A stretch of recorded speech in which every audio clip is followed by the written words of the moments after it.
Bé, bona nit de nou. Ara sembla que sí que ja tenim tota la part tècnica a punt. I, com us deia, avui és la tercera conferència del cicle de tardor de conferències del grup mineralògic català. Tenim el gust de tenir nosaltres en Joan Abella i Creus, un soci nostre molt vinculat al grup i amb profunds coneixements de mineralogia i sobretot de tot el que és la conca del Priorat, i totes les zones mineres, diguéssim, del Priorat. Avui ens parlarà de les mines i els minerals de la conca de Bellmunt del Priorat, del qual sabeu que va fer un llibre, ell és un gran especialista, i ens en parlarà des del punt de vista històric, evidentment, i també des del punt de vista de futur, pensant sobretot en qüestions patrimonials. No us dono gaire més la tabarra i li passo la paraula directament a ell. Bé, moltes gràcies. Moltes gràcies a tots per estar aquí. Aquesta conferència, si em permeteu, la dedicarem a l'amic i company Joan Vinyals i Olià, perquè penso que ningú com ell ha dignificat tant l'afició dels minerals i la mineralogia en el nostre país. Bé, dit això, la conca aquesta minera de Bellmunt del Priorat, ja sabem tots que comprèn, està ubicat actualment als 4 municipis de Falset, Bellmunt del Priorat, el Molar i Masroig. Entenent-ho com un sol jaciment, ens ha proporcionat exemplars de nivell mundial, de reconeixement de nivell mundial. A partir de què? A partir de les explotacions de les mines. Què són les mines per mi? Les mines són la conseqüència de la història. I la història és la nostra identitat. Per tant, una mica és el que ara anem a resumir d'aquesta interessant conca. Bé, això és una mica el planell de les poblacions potser més properes a les mines, més antigues.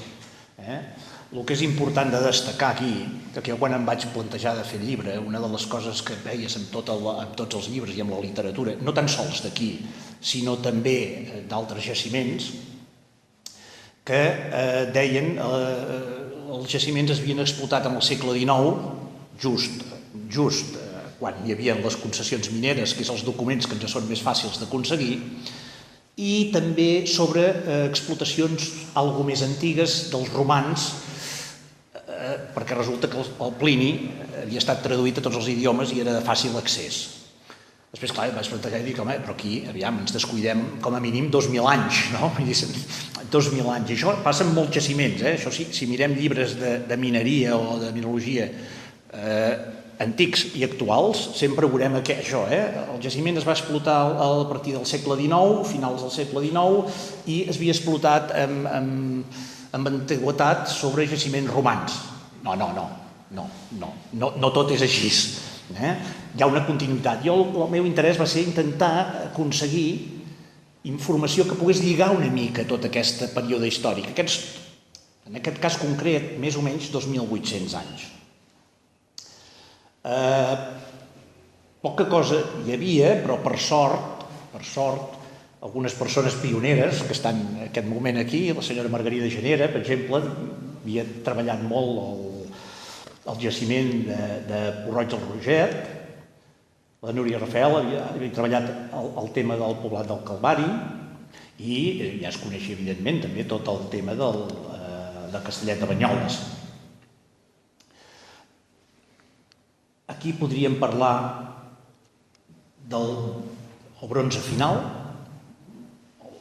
al segle VIII abans de Jesucrist. Ja hi ha indicis de troballes i diguem-ne què és el que aquests poblats què representen per nosaltres.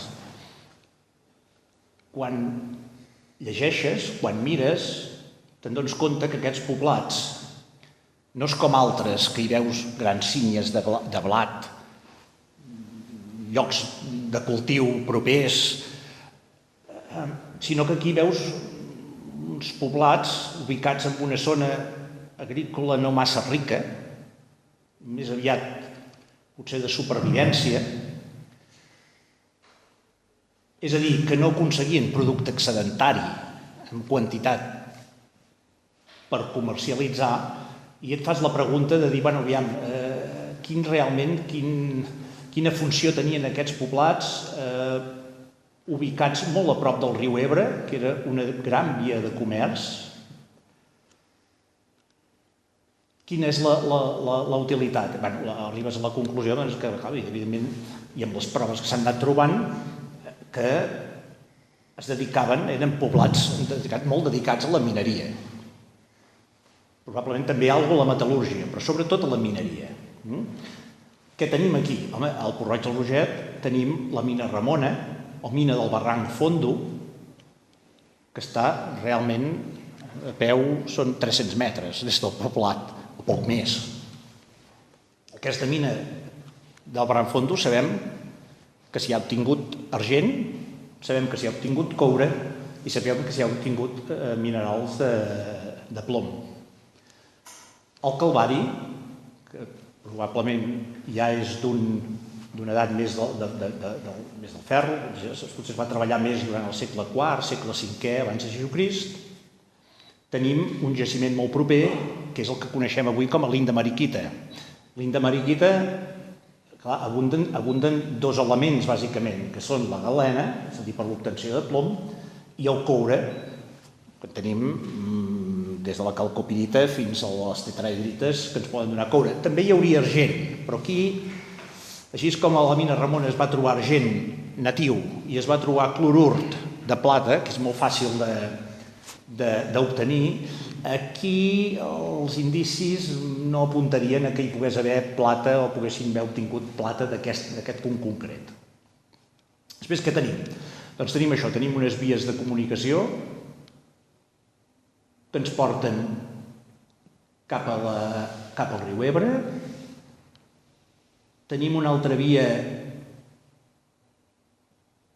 que ens porta cap a la zona de Móra, seguint el traçat de la carretera nacional 420. Pensem que aquest traçat de la carretera nacional 420, la carretera aquesta està construïda sobre el traçat romà que portava de Còrdova a Tàrraco. I hem de tenir en compte que els romans, encara que sembla que els romans ho van crear tot, abans dels romans ja hi havia els hiverns, i probablement abans dels hiverns, hi havia ja altres pobladors que, tenien uns coneixements prou amplis de la zona i tenien vies molt bones de comunicació. Quan aquests dos poblats, potser va ser el primer a abandonar-se, després el poblat del Calvari també va acabar deixant una mica la seva activitat. Llavors sembla que l'activitat es va concentrar potser més al Castellet de Banyoles, que és on s'han trobat potser les peces més excepcionals, de les més excepcionals de la península. El Castellet de Banyoles potser es va treballar ja fins al segle, sembla ser, I abans de Jesucrist, és a dir, que just hi ha assentaments romans. I aquí, envers l'any 1927, es van trobar peces d'orfebreria fetes amb argent i amb alguna d'or, que s'ha anomenat el tresor de Tivisa. Tivisa està aquí a l'est de Castellet, i això pertany actualment a Tivisa, i aquest és un dels tresors més importants que hi ha, comparable a la Dama d'Elx o el tresor de Micenes, és a dir, que és molt important. Per tant, aquí estem parlant d'una zona industrial en aquella època, per mi, molt important. Amb els estudis que s'han anat fent, sembla, dels isòtops de sofre, s'ha pogut trobar material sense tractar, galena, tant a la zona d'Empúries com al sud de França com al sud d'Espanya. Material que s'ha identificat com d'aquesta zona. Per tant, hi havia realment un comerç intens amb tota la part del Mediterrani, a través probablement dels fenicis, amb els grecs, d'Empúries, força intens. Aquí hi ha altres peces que també es havien trobat de plom. El plom sempre ha tingut bastants usos. Aquí són unes glans de fona, en aquest cas rudimentàries, però és el que s'empleava, suposo, per la caça, es feien servir. I aquí hi ha altres peces, braçalets... Però bé, jo penso que l'important és veure que estem parlant ja del 800 fins al segle I abans de Crist, que hi ha una activitat intensa, una activitat metal·lúrgica i sobretot sobre l'extracció de plom i probablement argent. Jo aquí ignoro si s'han fet proves d'isòtops per comparar si l'argent és de la mina Vallcoll o és de la mina Ramona o és d'aquesta zona, no ho sé. Espero que es faci, és a dir, això d'aquesta conferència que diu passat, present i futur. Penso que el futur d'aquesta zona és investigació i més investigació, que convé. Bé, avancem una mica.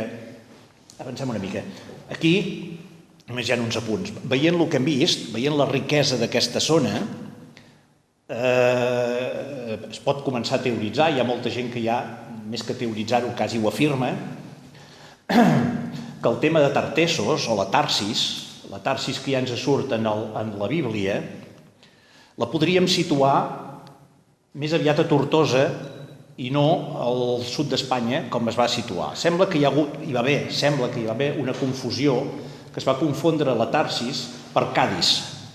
Al confondre Tarsis per Cadis i parlar-se d'una desembocadura d'un riu i parlar-se d'una sèrie de coses, van situar Tartessos al Guadalquivir. Aniria des de Sevilla fins a la desembocadura. Però, realment, si comences a lligar les poques proves, els pocs indicis que coneixem, sabem, per exemple, que Aristòtil diu el riu Tartessos neix als Pirineus, diu costat, d'un riu navegable. Dius, carai, dels Pirineus aquí baix hi va una distància.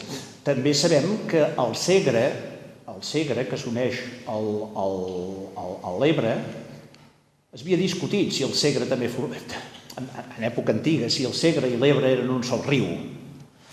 Per tant, dius, això ja té un sentit.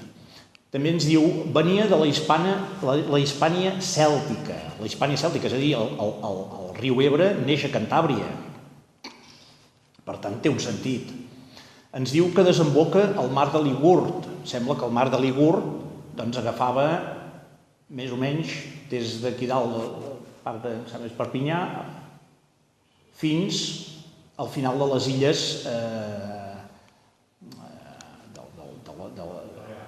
les Illes Balears. És a dir, tota aquesta zona del mar, aquest seria el mar de Ligurd.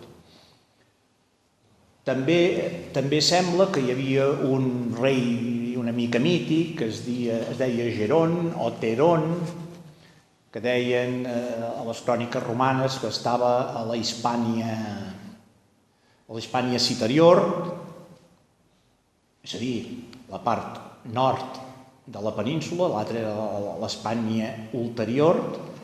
Per tant, tot apunta que realment Tarsos o Tarsis, i que també ens diuen la capital de Tartessos estava al costat del riu, del cauce, tocava el cauce del riu.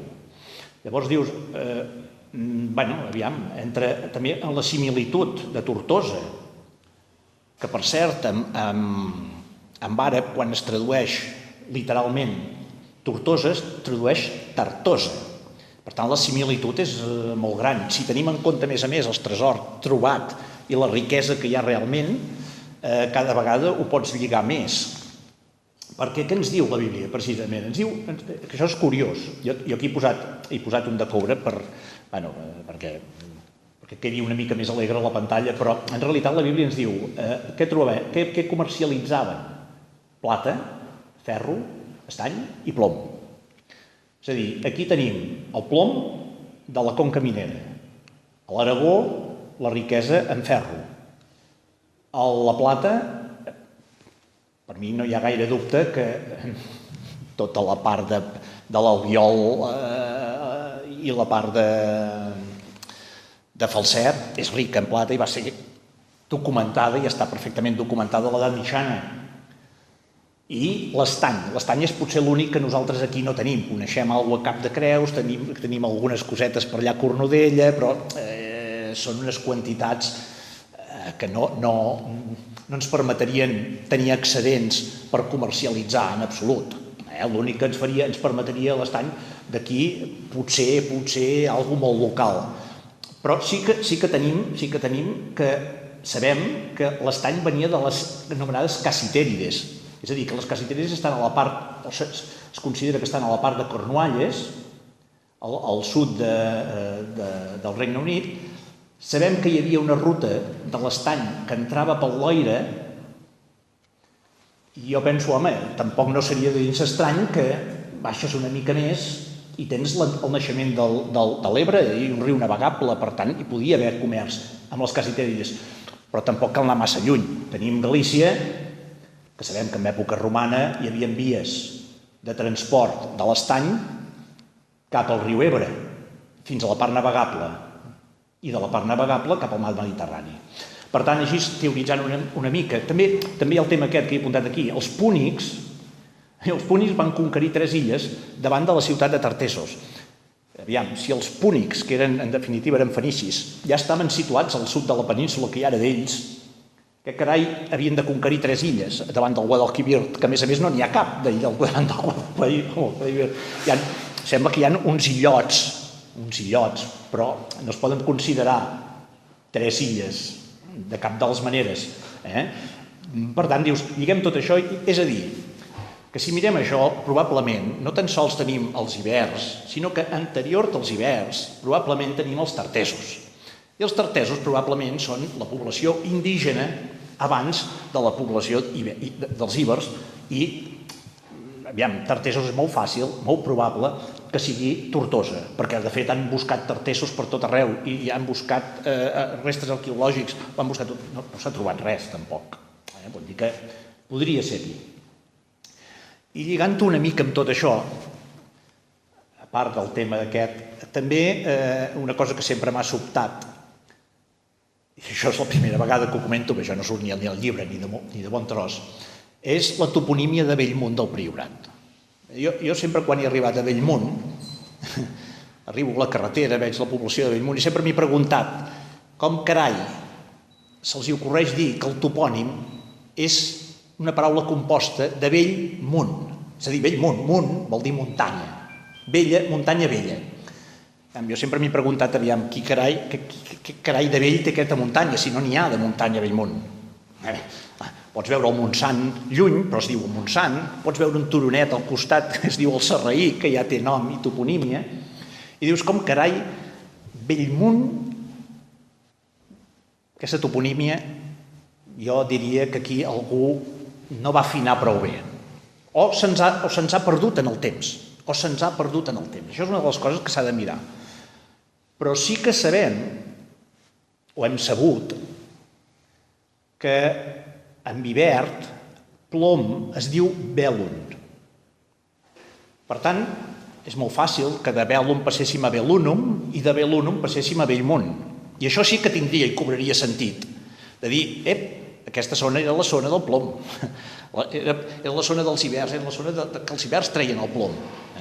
Després això cobraria sentit. És una de aquelles coses que s'ha d'investigar, com tot, estem amb el present, sabem poc del passat, sabem alguna cosa del present i hem d'anar de cara al futur a investigar una mica més.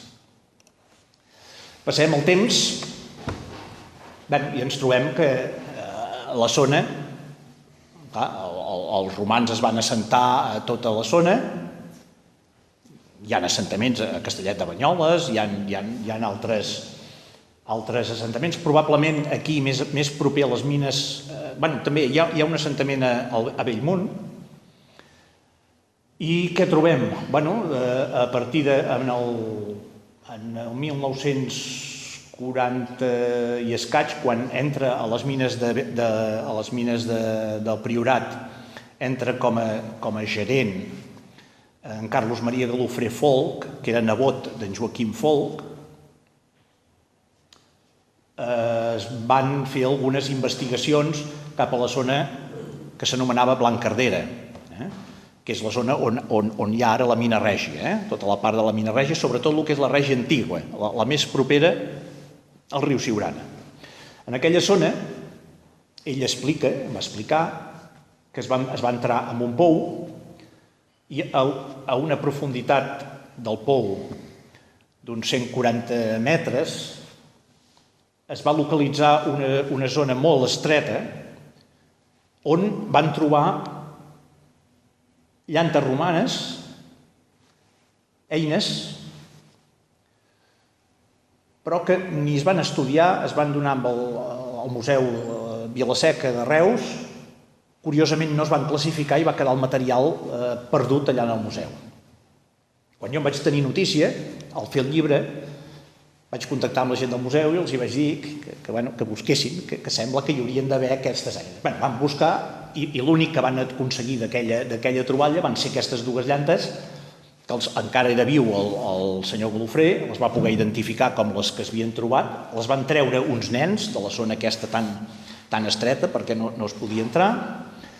I ara, de moment, és el que es conserva, el poc que es conserva. Una de les feines que penso que s'ha de fer a tota aquesta zona és arqueologia minera. S'ha fet alguna cosa d'exterior, s'ha treballat molt el tema de les excavacions en els pobles, però jo penso que el futur passa per fer investigació arqueològica dintre de les mines, perquè no s'ha fet pràcticament res. Les poques coses que s'han trobat ha estat casual. Això va ser purament casual, reconeixent unes labors per si podien ser explotables, però no en cap moment d'arqueològics.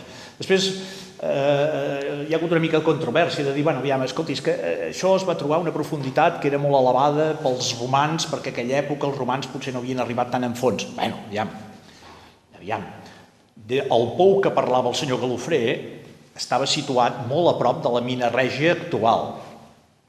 És a dir, si ens situem més o menys en el pou de la mina Règia, del pou de la mina Règia a nivell del riu hi ha un desnivell de 110 metres. El fet que vagin baixar 140 metres vol dir que els romans potser van aprofundir 30 metres, que és possible, que entra dintre d'una lògica, i més tenint en compte que aquella zona blancardera, la roca, és més tova que la de la mina Eugènia. Llavors, aquí entra dintre d'unes possibilitats. Potser el que realment desencalla una mica és que entre aquesta i aquesta hi ha 100 anys de diferència.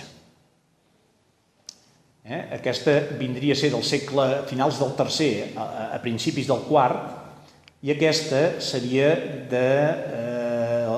a principis del segle cinquè, ja en època de decadència de la Tàrraco romana. Per tant, aquí potser sí que algú va replegar aquests materials d'una altra zona, els van transportar allà, els van quedar allà i allà van quedar perduts fins que es va fer aquests reconeixements. Això de trobar-ho, durant tota l'època en què s'han treballat les mines a Bellmunt, no era estrany trobar galeries, rebentar galeries, entrar a galeries que no estaven en els planells. És a dir, això no era normal. S'havia parlat bastant d'això. Vol dir que es havia treballat, es havien comunicat galeries i es havien trobat al llarg del temps. Bé, dels romans, no en sabem res, no en sabem la producció que hi va haver, no en sabem la profunditat real que van arribar, no sabem si van fer aquests 30 metres o no. Sabem una altra troballa d'aquestes galeries que es va fer als anys 60, quan va entrar com a topògraf el senyor Coma. El senyor Coma era geòleg especialitzat en meteorologia i va entrar a les mines del Priorat com a topògraf. Llavors ell va tenir molta curiositat en també buscar zones i tal, i en aquells moments, aquells anys 60, també van connectar unes galeries cap a la zona també de Règia, van trobar unes galeries molt angostes, molt estretes, que encara es conservaven les antigues de fusta antigues amb l'escorça i tot, galeries molt estretes, molt fumades, sembla ser, molt fumades, i amb uns pous circulars bastant grans que ell deia que tenien els graons gravats, picats directament a la roca. A ell li va semblar, però clar, és que això era romà. Podria ser romà, podria ser sarraí, i podria haver estat del segle de l'edat mitjana, no ho sabem. Però podria ser que ho fos. De fet, el que sí sabem és que el plom en aquella època s'utilitzava per molts usos. Aquí tenim una canonada d'aigua. Sabem que el plom aguanta molt bé la pressió de l'aigua, molt més bé que la terrissa, i per tant era molt utilitzat i molt preuat per això. De fet, encara a les cases avui dia, encara si són antigues, encara hi ha instal·lacions fetes en plom. El que passa és que amb el tema de la possible o de la toxicitat del plom s'han anat retirant totes i s'han anat substituint. Altres usos, això és un sarcòfag trobat a Tarragona fet en plom. Monedes de plom, àncores pels vaixells, llingots per transportar-lo, uns daus de plom per jugar, unes glans també de les fones, però ja molt més treballades, de molta més qualitat, pesos pels telers, altres usos, però sobretot la mineria d'aquella zona servia molt per abastir els terrissers, per fer el vernís de la terrissa. I això és un ús que el trobem en tot el llarg de la història d'aquesta conca minera. El vernissat dels atuells de terrissa sempre, és a dir, les mines van explotar des del primer moment fins al final. Un dels usos va ser aquest, el vidriat. El que es feia és que es convertia en pols, un cop la terrissa estava cuita, untaven l'atuell de galena, com que té un baix punt de fusió, amb poca temperatura el sofre volatilitza, s'oxida el plom i aquest plom es combina amb el silicat de l'argila. I el que fa és un silicat de plom, fa aquest vernís, fa el que en diem és un vidriat, en definitiva és el vidriat de la terrissa. Aquest vidriat és el que ens permet que la terrissa no sigui porosa, ens permet guardar els líquids dintre, i això ha continuat fins al segle XX. És ben bé ara, últimament, amb tots aquests estudis sobre la toxicitat del plom, que s'ha frenat i es segueix fent, però amb altres materials.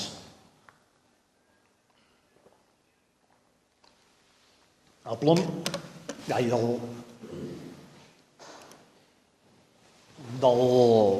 del final del treball aquest romà, que podríem situar-lo més o menys en aquest segle V després de Jesucrist, no tornem a trobar ja una altra notícia fins més o menys el 1074,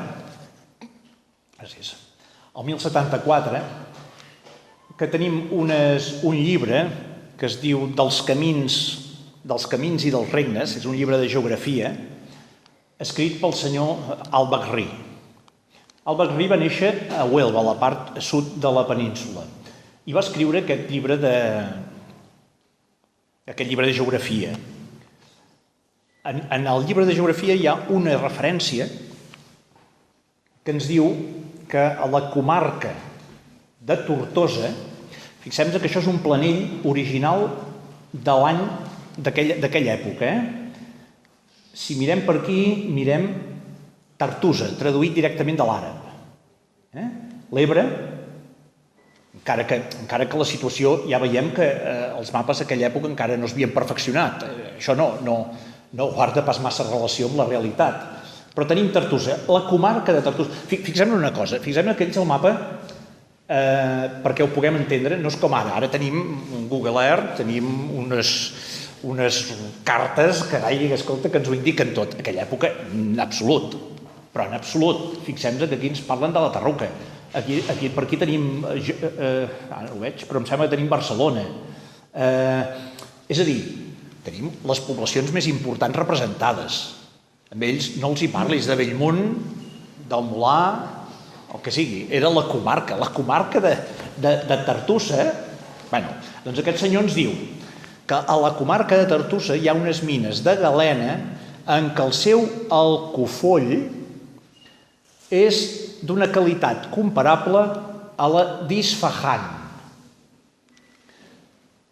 i que s'exporta a tot el món. És l'única notícia que tenim. Jo no he trobat res més. Probablement hi hagi. El dia que els historiadors, en comptes de passar per sobre, a vegades que es passa una mica per sobre dels temes metal·lúrgics, els temes de mines, si agafin i s'hi dediquin, segur que mirant arxius antics àrabs o llibres antics àrabs, segur que surten cròniques o surten dades. Perquè aquest senyor ens està dient, ens està comparant Isfahan.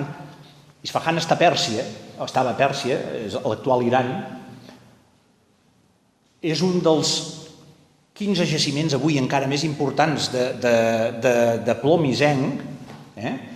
Probablement les mines estaven situades a Anarak, que tots coneixem ara Anarak perquè han sortit totes les cerosites wolfenites, han sortit una pila d'exemplars fantàstics, però bueno, resulta que això porta 6.000 anys funcionant. 6.000 anys funcionant. Potser aquí l'únic que hi ha és que en l'any 900 va haver-hi un peron, va haver-hi una aturada de la mineria i suposo que també es van buscar recursos en altres parts del nou imperi que havien creat. És a dir, i aquest senyor que ens diu l'alcofoll. Una de les paraules que ens han quedat en el vocabulari a nosaltres, per exemple, és aquest. L'alcofoll, que després deriva alcohol, que és res més que el que en diem l'alcohol de terrissaires, en castellà l'alcohol d'alfareros. Què és l'alcohol? L'alcohol no és res més que això, la galena feta pols, una pols molt fina. Llavors, quina utilitat tenia la galena d'Isfahan? Què tenia la galena d'Isfahan, que era molt pura i molt apreciada? A Isfahan, curiosament, per aquí passava la ruta de la seda i es desviava cap a Isfahan. És a dir, Isfahan era un nucli de comerç, que té mines també al costat, però probablement és com això de Tortosa.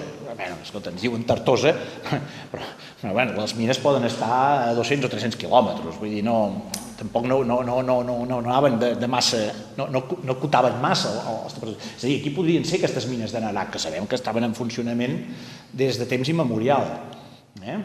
Quin ús feien servir? I fan encara servir als països àrabs del que en diuen ells el Cahul o Surma. L'ús que en fan és el de protegir-se els ulls, homes, dones i nens. És a dir, la galena en pols, als països sobretot d'Orient, la fan servir per protegir-se els ulls.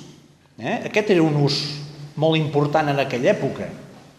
I encara ara, en països d'Orient o la Índia, o en països molt desèrtics, amb molt sol, encara s'utilitza, i encara sempre. Aquí ho hem perdut, és a dir, aquí sobretot només queda a nivell potser estètic, les senyores que es perfilen l'ull. I ens ha quedat com a tradició, ens pintem l'ull per estar més estètic així, però això ve d'un ús que nosaltres l'hem perdut, però a Orient no. Sembla que la galena És a dir, també no tan sols es perfilaven els ulls, homes, dones i nens, sinó a més també els contorns de l'ull, els contorns superiors i inferiors. Per què? Perquè la galena els protegia de la radiació solar. És curiós, la galena els protegia de la radiació solar. I si mirem, és veritat, perquè si nosaltres mirem la reflectivitat de la galena és molt elevada. El material que coneixem, el metall que coneixem més reflectiu és la plata, evidentment. La plata té una reflectància, em sembla, del 95,1%. És molt reflectiu, per això el fem servir per fer els miralls. Els miralls que veiem, que ens mirem, el fondo és plata. Però la galena té una reflectivitat, em sembla, d'un 47,4. I ens pot semblar, això és la meitat, això és tal. Sí, però al tanto, la hematita és especular, que sabem tots que brilla molt, molt, ronda el 27, i pico, és a dir, que la galena és molt reflectiva. Què fa la galena aplicada als ulls en una zona on hi ha molt sol? Doncs ens evita la radiació ultraviolada i ens evita la radiació infrarroja pels ulls. És a dir, que és molt interessant. També sabien ells que, a més d'aquest ús profilàctic de la galena, sabien que tenia un ús terapèutic, perquè sembla que la galena els hi repel·lia les mosques i els mosquits, que les mosques i els mosquits eren els causants d'un bacteri que és el que produeix una malaltia que es diu tracoma, em sembla. No sé si ho dic bé, però em sembla que és una malaltia tracoma, que és una de les malalties que produeix més ceguera al món. I ells, en canvi, s'aplicaven la llosa perquè sabien que allò els protegia. D'això no n'hi ha gaires estudis, més aviat al contrari. Els estudis que s'han fet són per dir que això és tòxic, que és excessivament tòxic, que això la gent com és que s'ho apliquen. Però realment els estudis clínics ben fets demostren que la contaminació per aplicar-se galena als ulls, la contaminació ve per la combustió dels cotxes, ve per altres coses, però no per aplicar-se galena als ulls. Ara, la indústria farmacèutica i la indústria de la cosmètica avui pesa molt. I el que han evitat és, escolta, les senyores que es posin el rímel, paguin un rímel ben car, i que no es posin galena, que la galena al final val... Amb €1 tens galena per tota la vida. Mentre que, en canvi, el rímel, carai, val el que val. Bé, això és una mica de curiositat per veure la importància que tenia la galena. Ja dic, i tampoc no coneixem, no tenim dates d'explotació, però el fet aquest que ens refereixi que a la comarca de Tortosa hi havia una mina d'alcohol de terrissaires, que ve del Cahul, que ve de la paraula ahkal, que vol dir negre, és a dir, tot va relacionat, negre, galena en pols. Que, per cert, en molts llibres, quan es consulti o es llegeixi això, en molts llibres posarà que és antimonita, que és pols d'antimoni, el pols d'antimonita. No és veritat. No és veritat. No dic que no s'hagi fet, no dic que no s'hagi utilitzat, però els anàlisis que s'han fet del Cahul trobat a les tombes egípcies, tot és galena. No s'ha trobat estivina, vull dir, tot és galena. Antimoni no se n'ha trobat. Bé, i aquí una mica poso això de la clau de volta. Arribat a veure tot això, perquè puguem entendre la importància d'aquest jaciment, jo he posat la clau de volta, com la pedra que tenim en aquests arcs, que és realment el que fa que aquest jaciment tingui aquesta importància, aquesta continuació des del segle VIII abans de Jesucrist fins al segle actual. Què fa que aquesta galena tingui importància?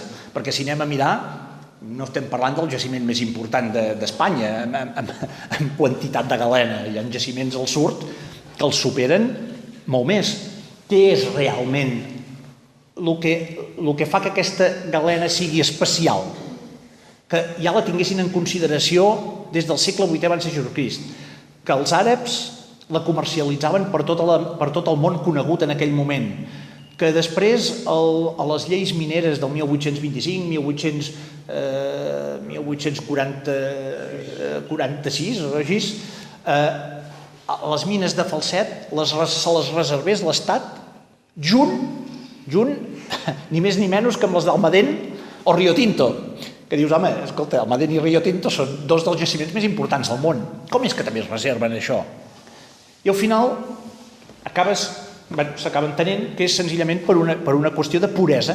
És a dir, la galena de Bellmunt és una galena de gran puresa, tendeix a la fórmula ideal, és a dir, sulfur de plom, amb un contingut d'argent molt baix. La mina Eugènia té 90 grams d'argent per tona. Això és molt poc, és extraordinàriament poc. Pensem que la galena argentífera són 10 quilos de plata per tona. Per tant, 90 grams per tona de galena és absolutament insignificant. Què fa?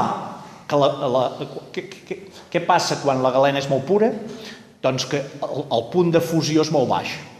Després, clar, això és molt apreciat, perquè, carai, es necessita poc combustible i menys temps per obtenir el plom. I després què passa si la galena no porta plata? Que el plom està ja desplatat. I si el plom està desplatat, el plom és més mal·leable. És molt més fàcil de treballar, després és molt menys costós també de treballar. Llavors, aquesta és la qüestió. Molta puresa i nivell de plata molt baix. Això és el que fa realment important i quasi únic el jaciment aquest, que és molt baix. A mesura que ens allunem de la mina Eugènia, passem cap al Molar, augmenta sensiblement la quantitat de plata, és a dir, cap a la zona de mineralogia, allà l'argent és una mica més... Allà la galena té un contingut més alt, però més alt estem parlant de 252 grams per tona. I què passa? No és una galena explotable per plata, en absolut, perquè ja en l'antigüitat, com a mínim, requerien que fossin 500 grams per tona de plata per poder-la arribar a explotar. Si no, no s'explotava.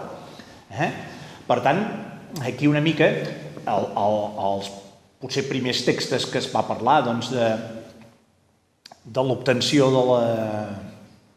de l'argent, perquè, clar, per exemple, quan es troben les peces aquelles a Tivissa d'argent, la primera pensada o els primers treballs es va dir, doncs, clar, que potser per una mica de falta de desconeixement d'aquest tema de composició, es va dir que l'argent s'obtenia, com en el sud d'Espanya, a partir de la cupel·lació de la plata. I aquí jo faig una mica d'exemple com això és inviable del tot.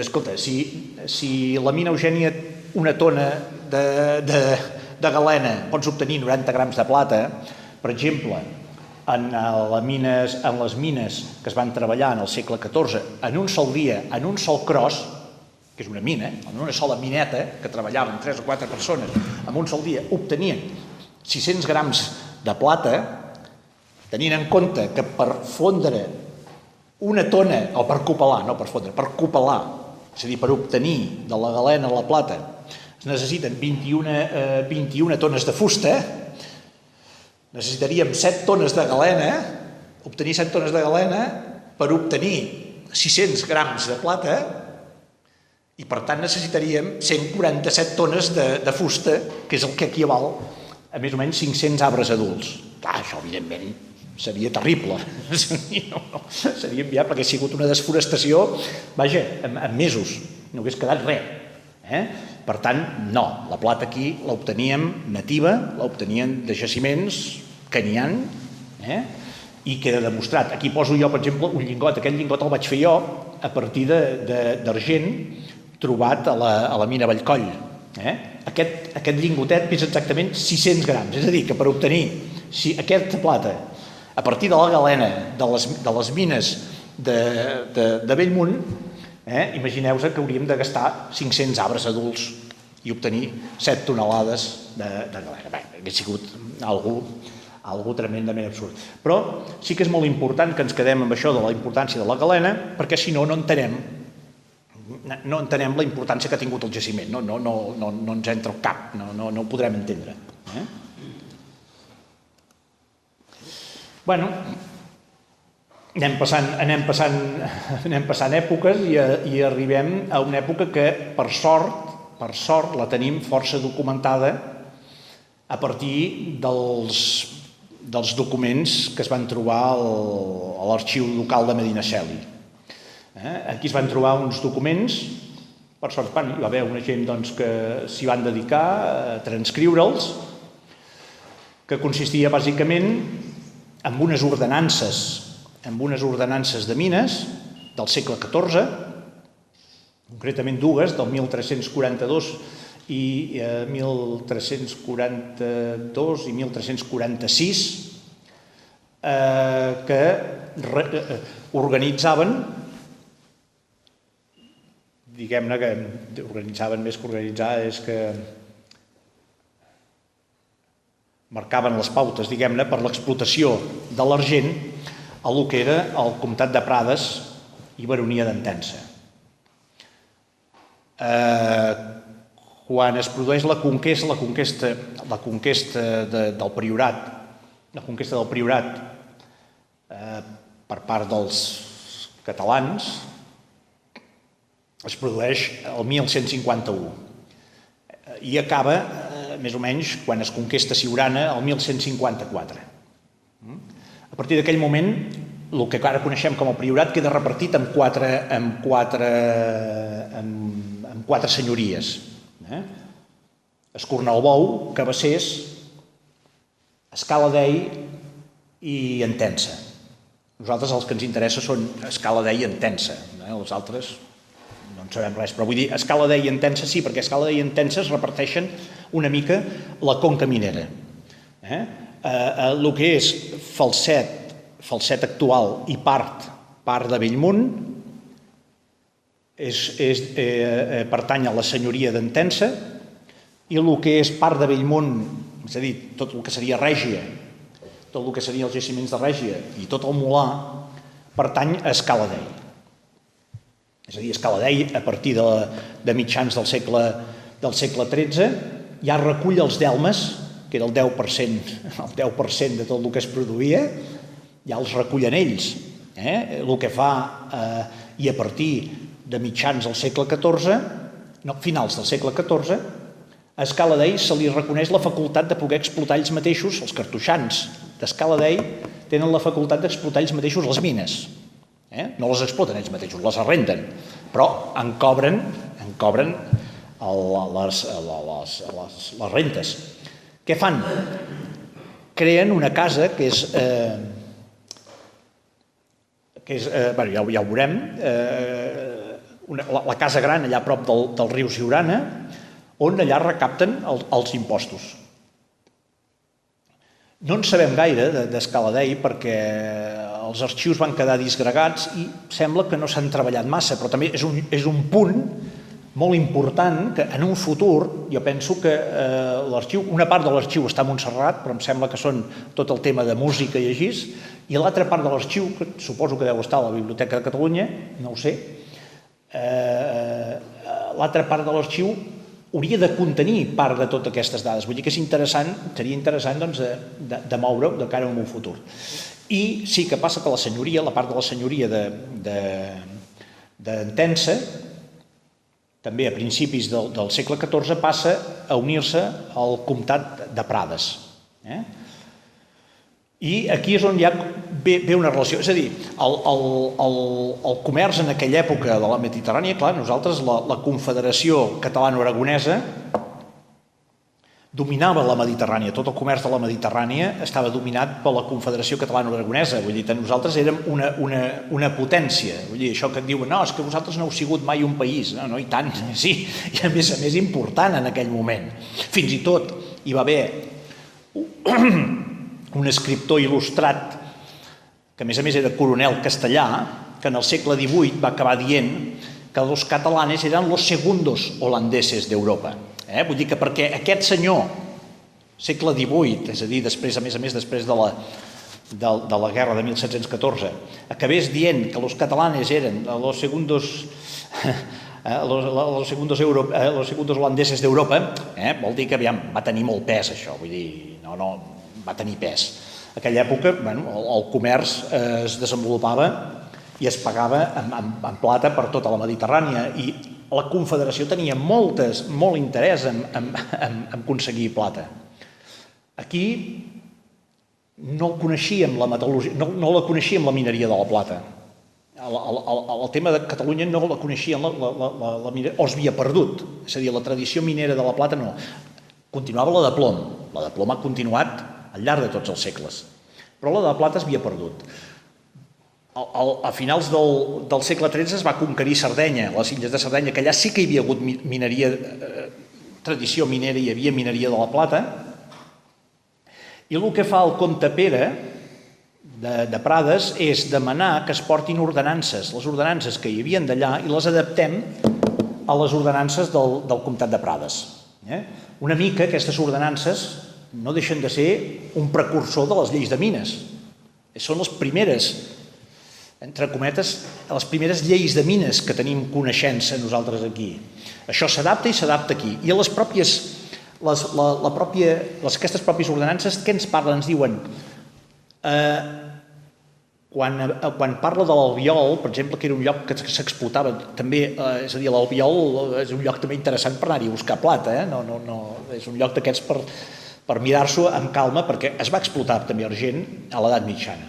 I quan parla les ordenances diu, allà s'ha de treballar igual que com es treballa els esparvers a Falset. La zona dels esparvers a Falset. És a dir, que amb aquestes ordenances ja ens estan dient que la zona de Falset és on es va iniciar la mineria de la plata i la zona aquesta de Falset, la zona dels esparvers, està a 300 metres, 400 de la mina Vallcoll que tots coneixem, la mina on ha sortit l'argent recentment. Per tant, tota aquella àrea donava plom. Quina moneda hi havia? El croat de plata. Aquestes monedes són les que s'encunyaven a la seca de Barcelona just en aquest segle XIV. Aquest era el tipus de moneda. És a dir, que l'argent, teòricament l'argent d'allà al comtat de Prades, havia d'anar a parar a la seca de Barcelona per encunyar moneda. Em sembla que no va arribar, tot es va quedar en el comtat de Prades. De les explotacions, el mateix que amb tota la història de la conca minera, que en sabem molt poca cosa. A part de les cròniques, aquestes ordenances que hem trobat als llibres, alguns estris miners que es parlen en les ordenances, sabem que s'havien de posar els engarciats de fusta en els pous, i el que tenim és el que en George Bauer, els gravats del segle XV d'en George Bauer, que ens serveixen perfectament, perquè ens serveixen perfectament per explicar una mica, per veure com s'explotaven les mines en aquella època. És a dir, hi havia els pous, bàsicament, aquí a Falset i aquí a la conca minera, els pous, sempre estem parlant de pous verticals, perquè els bussaments dels filons són molt verticals, estem parlant del 80% de verticalitat, per tant, aquí sempre són pous. Els pous es muntava tot l'engerciat de fusta. Jo el que he pogut veure amb els dos pous que he pogut veure d'època medieval és que es feia servir també escala, és a dir, es feia servir escala, es feien, diguem-ne, com les torres medievals que hagin pogut veure en algun castell o així, es feia l'exerciat de fusta, es posaven les plataformes de fusta i llavors hi havia una escala per anar pujant d'una labor a l'altra, d'una planta a l'altra. Es baixava a través d'un torn manual, activat pels homes, a través de torn manual. Per aquest torn es baixava la gent, les persones, i baixaven els materials, a l'ús de la piqueta i martell, i el que és més interessant, que és el sistema de torrefactació. És a dir, aquest sí que està molt ben documentat amb això, amb aquests documents de l'arxiu de Medinaceli, perquè va resultar que aquí va morir un miner i tot això està una mica documentat allà, no? I ens en parlen una mica, que baixant la llenya dintre, a l'encendre la llenya, suposo que es va confiar, però el fum el va atrapar i es va ofegar dintre l'aigua que tenien dintre la mateixa mina. I això està una mica documentat. Per tant, el sistema de torrefactació es va utilitzar moltíssim. El que feien és escalfar la roca amb la contracció s'obria i després la mina la podien anar picant amb les picoletes perquè els hi anava saltant amb molta facilitat. Per això, si es troba una galeria antiga, sempre serà una cosa molt... Normalment aquestes galeries medievals són molt estretes, just per passar una persona, i a més una persona d'aquella època que eren més baixos que nosaltres, per tant són galeries més aviat baixes, molt estretetes i molt fumades. Això seria típic d'aquesta època. Espero que amb el temps, si es fa arqueologia minera, s'acabin trobant més indicis que ens puguin aportar més dades. Segle XVI, XVII, XVIII, tots aquests segles es va extraient l'argent. Aquesta casa, que és la casa gran, aquesta casa la veurem passant per allà a les mines, es veu perquè és la que està tocant al riu Siurana, és a dir, aquí darrere passa el riu Siurana, just aquesta banda cap a l'est tindríem la mina règia antiga, la zona blancardera, que en deien. A tots aquests segles es va treballant. Fonamentalment es treballa per treure galena. Pensem que aquí fundicions, es parla d'un forn que hi va haver falset però que va quedar destruït i així. Forns no n'hi ha, és a dir, no es treballa. Si ens fixem en les escòries de les mines, si ens fixem en els terrers de les mines, no veiem escòria, hi ha molt poca escòria, exceptuant de la mina Eugènia perquè hi va haver els forns, però el resto no en trobem. És a dir, que aquí no hi va haver foneries pràcticament. Tot es treia, la galena es treia, la utilitzaven tal com la treien per fer el terrissat, la venien a peu de mina i s'ha acabat. I això va durar tots aquests segles. Durant aquests segles, sobretot al segle XVII, al segle XVIII, on es va treballar més és aquesta mina, la mina Espinós. Aquests pous els trobem, si anem per la carretera i veiem la Règia, doncs a l'altra banda de la Règia, per l'antic camí, perquè allò, la carretera que passem quan anem per les mines, que uneix Bellmunt amb el Molar, allò és una carretera molt recent, allò és un traçat que es va fer el 1904 o 1907, és molt recent. El camí antic de Bellmunt a Molar passa per darrere de la mina Règia. Darrere de la mina Règia, que és on trobem la mina Blancardera, que és on trobem la mina Cresta, la mina Espinós i la mina Blancardera. La mina Espinós és aquesta. Probablement aquest sigui un dels pous que van baixar per treure allò de les llantes romanes que diem. Això és un socavó de l'Espinós, fet probablement en aquesta època, que per cert, aquí, si algun dia hi aterrisseu o hi aneu, s'ha d'anar molt al tanto, encara que és molt sòlid tot, s'ha d'anar molt al tanto perquè aquí hi ha gas carbònic. És l'únic lloc que jo he trobat gas carbònic. I això sí que ho vull advertir perquè aviam, el gas carbònic per nosaltres és respirable. Només que estiguem una estona respirant-lo, ja no sortim de la mina. Al tanto, aquí hi ha gas carbònic a una certa alçada. Per dalt hi ha ventilació, però pel mig, cap a avall, hi ha gas carbònic.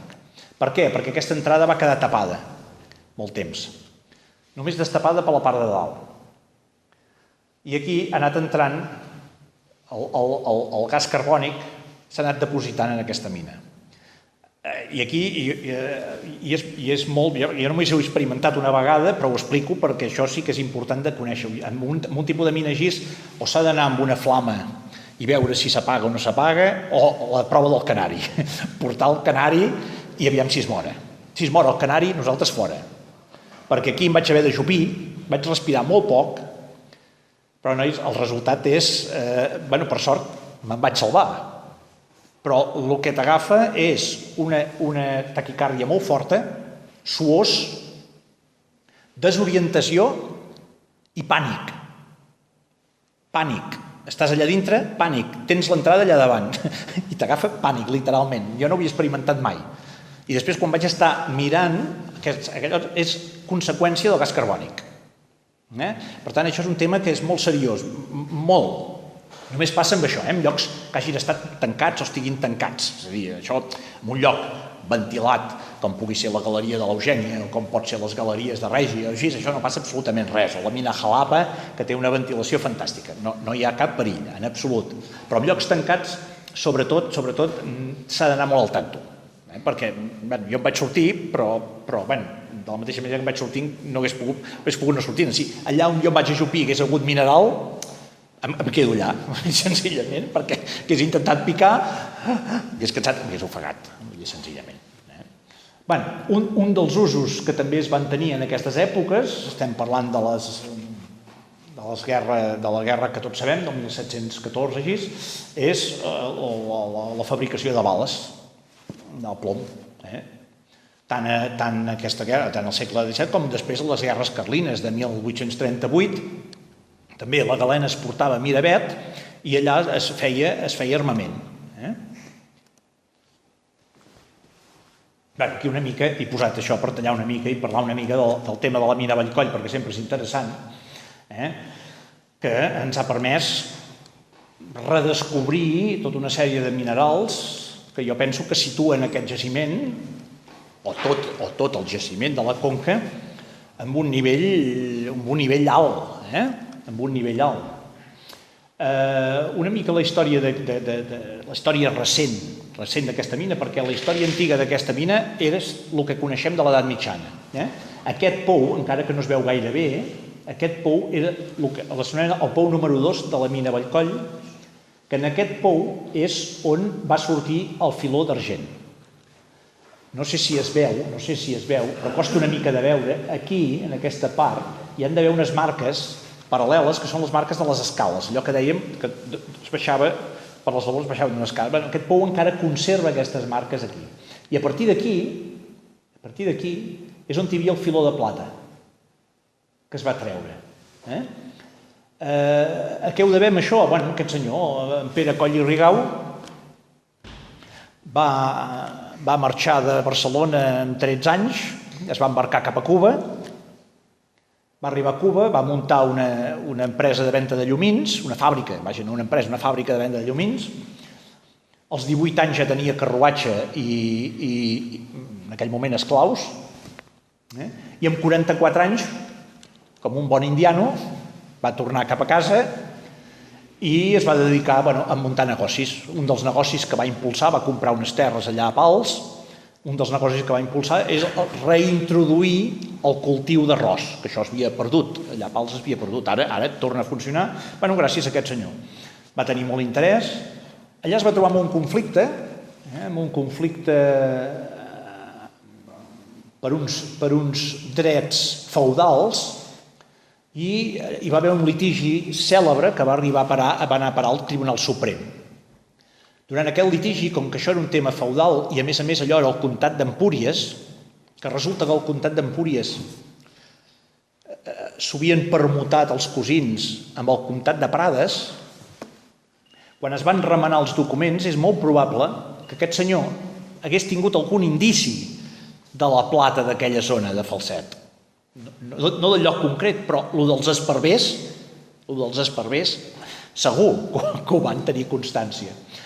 I casualment va comprar els drets, o va demanar els drets sobre aquesta mina, que n'hi va posar el nom de mina Vallcoll. Se'n sap poquíssim, res, es havia treballat, aquesta mina ja es havia treballat, té 4 galeries, vol dir que té 4 nivells, es treballava per la galena, es havien arribat a trobar uns filons d'uns 20 centímetres, tant, bueno, no era una mina molt productiva com l'Eugènia, però bueno, era una mina que produïa plom.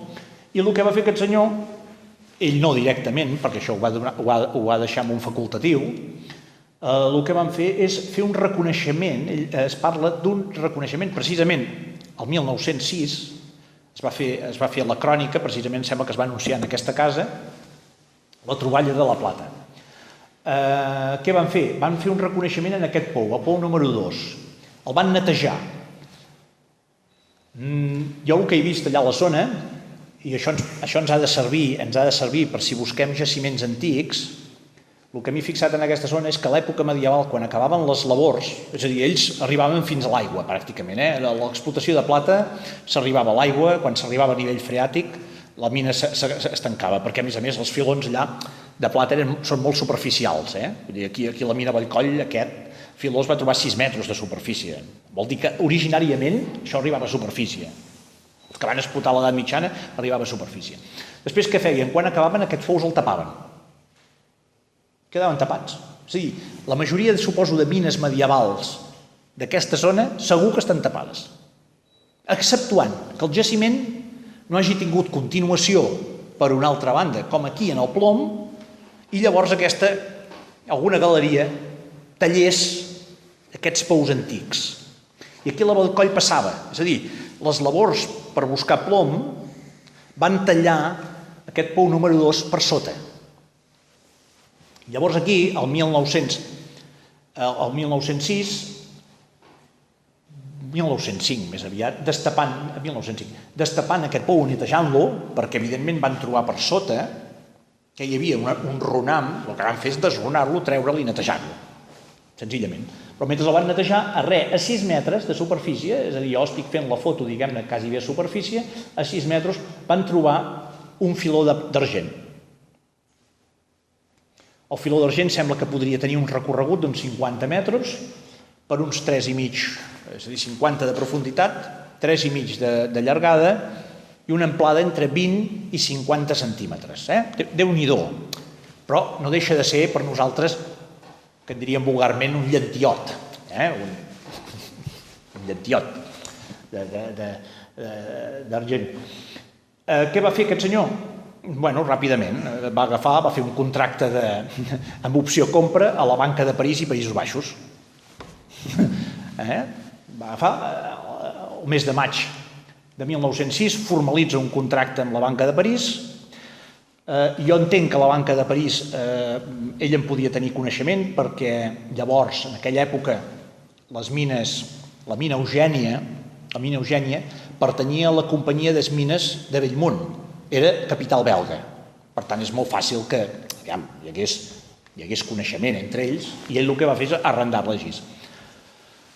Que se sàpiga que aquests senyors el que es van limitar, teòricament, és van agafar i van dir plata aquí, perfecte, van fer un pou paral·lel al costat, hi ha un pou paral·lel al costat i el que van fer és buidar tot el filó. Van tardar 13 mesos. 13 mesos van dir que fora l'opció de compra i el que van fer és explotar la plata que van poder. És a dir, que jo entenc que el que van fer és buidar el filó. El que van fer és buidar el filó. El que passa és que per una confluència de motius i sortosament es van descuidar material allà a la terrera. Això és el que m'ha permès recuperar els exemplars de plata que hem pogut veure.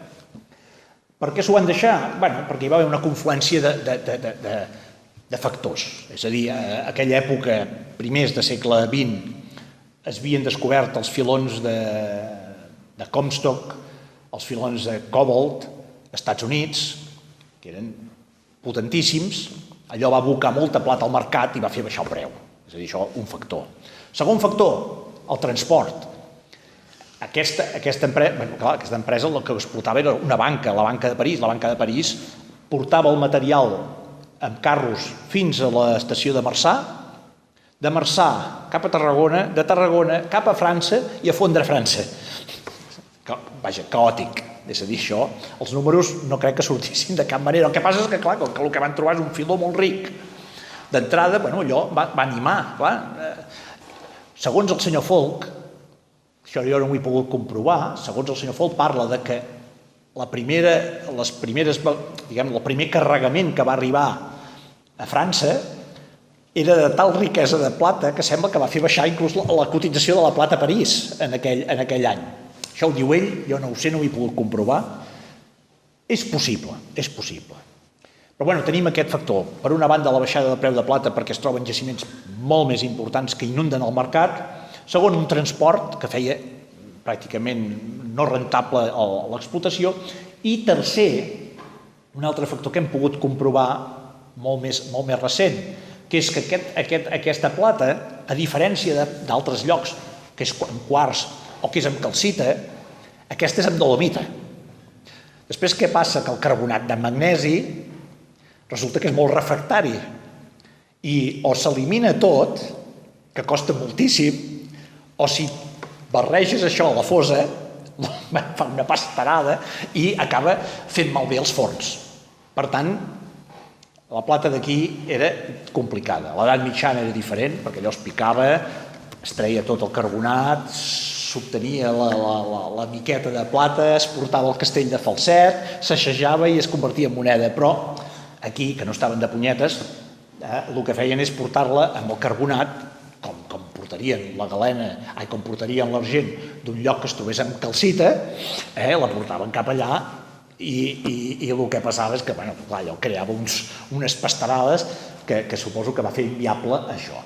És a dir, que aquesta mina, en el segle XX, la mina Vallcoll en el segle XX, per sort nostra, només es va explotar aquests 11 mesos. I prou. Els propietaris dels terrenys de sempre ja em van dir que ells mai havien vist veure treballar aquesta mina. Només es va treballar aquest llocs. Sí que va passar, va canviar de mans, van a parar els de la Cel, van a parar, però no es va treballar mai. Inclús va canviar de nom, després es va dir mina argentífera i tot això, però no es va treballar. El deixar-ho allà al terrer i no haver-se treballat posteriorment, amb la qual no s'hi van abocar runa a sobre, ha permès poder recuperar aquests materials. I això ens ha situat realment, hem pogut situar el jaciment al món, perquè la plata aquesta és tota cristal·litzada, és de primera generació, equiparable a la de Batopiles, de Mèxic. Sí que a Mèxic han trobat exemplars millors, però és equiparable a l'argent de Mèxic. Per tant, és equiparable a un dels jaciments importants d'argent. I també a nivell d'espècies, jo he posat aquí la xantoconita, que també és un mineral, sabem que és un mineral molt delicat, perquè no cristal·litza a tot arreu, és un mineral que és difícil de trobar, encara que aquí no té el tamany comparable als més grans, perquè aquí s'han trobat de quasi mig centímetre, aquí estem parlant de mil·límetres. Però el que sí que és important és la breichhauptita. La breichhauptita sí que és important. L'antimoniur de níquel sí que aquí el trobem amb el tamany de cristalls més grans que s'hagi trobat mai al món. 7 mil·límetres. Ja sé que és poc, però és el més gran amb aquesta espècie mineral. Per tant, ja anem situant el jaciment en el panorama mundial, i això és important. I veiem que, allò que dèiem, que una mina és la conseqüència de la història, doncs, gràcies a tota aquesta història, hem pogut recuperar tota una sèrie de minerals, hem pogut salvar una part del patrimoni natural. I parlant de patrimoni natural, doncs aquí tenim un mineral que per excel·lència situa també el jaciment al món, la millerita. El tema de la millerita també és molt interessant i també va lligat a la història. És a dir, aquest senyor, Lluís Marià Vidal, geòleg, va ser jefe del districte miner de Lleida el 1888. El districte miner de Lleida llavors tenia la jurisdicció de Lleida i Tarragona. Després aquest senyor és el que va topografiar la mina Eugènia, i les altres concessions que formen part de la mina Eugènia, pels voltants de 1894-95. I just un any abans, o molt poc abans, entre el 1893 i 1894, és quan a la mina Eugènia van trobar en el primer nivell, és quan van trobar el filó de millerita, d'on van sortir les millerites de tamany de cristall més gran. Què passa? Que aquest filó el van trobar, que encara es pot veure ara, vull dir, si visitem la mina ens porten a un lloc que ens diuen mira, aquí dalt, aquesta taca d'aquí dalt, és on van sortir la millerita. Ho veiem una taca verda, que encara que és de coure diuen que és de níquel, però realment és allà, al primer nivell, no la primera planta, primer nivell. Va sortir un filó, sembla que relativament petit, eren uns 6 metres per uns 3 metres i d'uns 10 centímetres d'amplada. Què passa? Que com que ho van trobar en una labor d'explotació de la galena, van trobar el filó, aquest filó no estava meteoritzat. És a dir, quan ells ho van trobar, quan ells van tallar això, van trobar un mineral molt lluent, metàl·lic, de color daurat. El que van fer, com que no van veure alteracions, van atribuir que això era pirita capil·lar. Pirita capil·lar. Ja està, es van quedar bastant tranquils. Vull dir, van classificar-ho com a pirita capil·lar. De fet, n'hi ha de pirita capil·lar allà. Jo n'he trobat, amb geodetes, però molt petita, però n'hi ha. Per tant, tampoc no anaven tan desencaminats ells. Van dir pirita capil·lar, però una pirita capil·lar espectacular, perquè resulta que sembla ser que aquests cristalls, en el seu origen, es parla de 15 centímetres, quasi bé. Jo a mi 15 centímetres no sé si van arribar, em sembla molt, tenint en compte que els més grans del món fan 8 centímetres. Per tant, a mi em sembla que és molt exagerat els 15 centímetres, i aquests exemples se li va regalar amb el senyor Lluís Marià Vidal. Llavors encara no era propietat del senyor Folch de la mina, sinó que era en Julio Lajús, belga, per cert. Li van regalar l'exemplar. L'exemplar va quedar classificat com a pirita capil·lar, es va depositar a les casetes que llavors hi havia aquí, una part del material, l'altra es va llançar a les escombreres, i fins al 1906,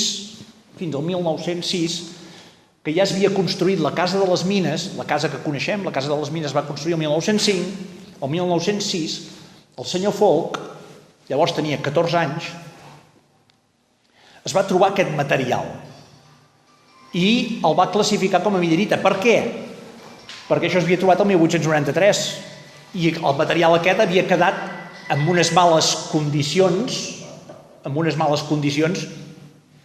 va quedar allà un bon grapat d'anys, fins al 1906. És a dir, que estem parlant de 13 anys que va quedar en un lloc inadequat. Què va passar? Es va alterar, va donar color verd. I el senyor Folch va arribar allà, encara que tingués 14 anys, i va dir, això de pirita, la pirita s'oxida, dona un altre color, no dona aquest. I es va classificar com a millerita. Aquí va estar molt acertat. Llavors ell, recorrent les mines, ja cap a... sembla que era sobre 1914, jo diria 1914, a la primera planta de la mina, que és el segon nivell. Pensem que l'Eugènia, el primer nivell no es compta com a planta, és el segon nivell, és la primera planta de la mina. Doncs a la primera planta de la mina, recorrent la mina, carai, veu tota l'alteració verda, que encara es pot veure avui dia, i el que fa és fer-la explotar, fer explotar aquell filonet, que era petit, i va treure un centenar de quilos de material, que aquí és aquestes peces que té la col·lecció i que llavors el material va servir per intercanvi a la resta de museus. Aquí són 5 centímetres de cristall, és a dir, estem parlant de cristalls força considerables. Aquest material no va anar a les escombreres. Llavors, l'última troballa és sobre 1923-1924. tercer i quart nivell, és a dir, segona i tercera planta de la mina. Va ser l'última troballa documentada que tinguem de la millerita. Aquesta part, aquest material, sí que una part va anar a parar a la terrera, que és el que hem pogut trobar tots quan hem anat a buscar abans que s'explotés la terrera i ara, evidentment, no queda pràcticament res. Em sembla que anem una mica... Passem molt ràpid. El tema donaria per més, però, res, fem un recorregut molt ràpid. Senzillament, tornem una mica a la història. La preindustrialització, veiem la gent vestida amb els atuells, amb el vestit, amb la vestimenta d'anar al camp, anaven a la mina. Veiem també nens treballant. 1901, en deien zagales, el llibre, zagal. El zagal tenia 9 a 11 anys. I els nens que estan aquí són nens de 9 a 11 anys. Quan ja et parlaven de jóvenes, que eren els que traien l'aigua de la mina, perquè es treia fins que no va entrar la màquina de vapor, es treia manual, els jóvenes tenien màxim 14 anys. Llavors, per sort, ve la industrialització, ens arriba tard, ens arriba 1885 la màquina de vapor, que ens la comencen a portar la primera per desaiguar l'aigua a la mina Linda Mariquita, i ens arriba el tren el 1891. I amb això ja comencem pràcticament al segle XX amb la formació de la companyia Mines del Priorat, el senyor Folch, propietari, la seva mare, segona propietària, el senyor Juan Navarro Reverter i Gomis, tercer propietari de les mines, i ni més ni menys que com a assessor el senyor Francesc Ambo i Batlle. És a dir, el Navarro Reverter, congressista del Congrés de Madrid. És a dir, que estem parlant d'una empresa ja potent. I aquestes, ells van fer, el 1905 es fa la Casa de les Mines, el 1904 tota la instal·lació de fundició, la primera fundició, és a dir, que fins al 1904 no es fonia el material allà. Quan es comença a fondre? Quan arriba la industrialització, quan arriba el tren i poden portar el material, el poden transportar, poden tenir benefici, és a dir, fins a aquell moment. I llavors aquí ja es desenvolupa, tot va lligat a la història, però la història ja, potser a partir d'aquí, de fet ja la coneixem bastant bé, va tot lligat, ens permet, tota aquesta explotació, tota aquesta història ens permet treure minerals que penso que ens enriqueixen molt el nostre patrimoni. I per tancar, deixeu-me que el tanqui amb aquest mineral. Aquest mineral a mi des dels 16 anys em tenia molt inquiet. Què carai és aquest material, no? Senyor Folch, en el seu moment, el va classificar com a morenosita. Parlem del passat. Morenosita. Per què? Quan vaig examinar el material vaig veure que la morenosita del senyor Folch examinada sobre tenia una capa de guix, sulfat de calci. Què va fer el senyor Folch? Portar-lo a la Titan Lux. Així com la ciagenita la van classificar perfectament, però la van portar en laboratoris acreditats, això ho van analitzar a la Titan Lux, químic. Anàlisis, sulfat de níquel, morenosita. La morenosita és soluble en aigua, això no és soluble en aigua de cap de les maneres. Es van quedar tan tranquil, i com que ho va dir el senyor Folch i ho va classificar el senyor Folch, el problema ens ha arribat fins avui. Tenim morenosita a la mina, no n'hi ha gens de morenosita, jo no n'he trobat ni per casualitat. He fet fer anàlisis per tot arreu, no n'he trobat gens de morenosita, no hi ha morenosita. Però fins fa unes setmanes no vaig tenir la seguretat, ja el 99% del material que és. Realment és jamborita. És jamborita.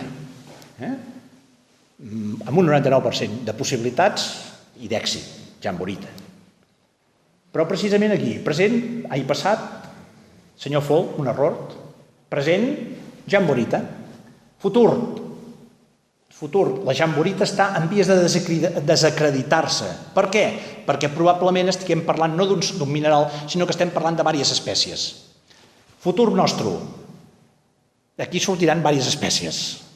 Perquè dintre dels anàlisis que he fet, la jamborita, n'hi ha jamborita cobaltífera. ja té un color més pàl·lid. El color més fort, la gemorita més, que es considera més com a gemorita, més càlid, amb cobalt. Per tant, aquí, amb aquesta, tanquem, acabem, passat, present i futur. I espero que puguem trobar noves coses. I fins aquí s'ha acabat perquè el temps no ens permet ja més, ni ens permet col·loqui, ni ens permet res.